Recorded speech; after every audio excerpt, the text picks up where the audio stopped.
মাছে নুন হলুদ মাখিয়ে নিয়ে মাছটাকে ভেজে দেবো।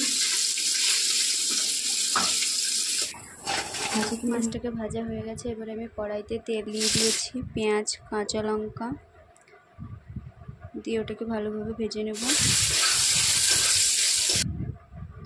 তারপরে কচু আর আলুটা সবজিটা দিয়ে দেবো। আমি কচু আর আলু সবজিটা দিয়ে দেবো, দিয়ে ভালো করে ভেজে নেব।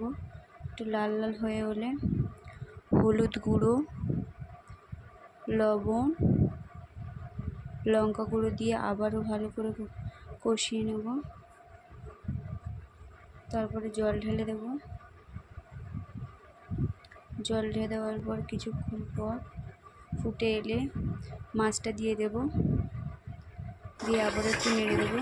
তারপরে ঝোলটা হালকা হয়েছে বলে আলু কটা ভেঙে দিয়ে দিয়েছি, দিয়ে আবার একটু নেড়ে কিছুক্ষণ পর জিরে গুঁড়ো দিয়ে দেওয়ার পর নামিয়ে নিলেই তৈরি। ভিডিও পেতে চ্যানেলটিকে লাইক এবং সাবস্ক্রাইব করে দেবেন।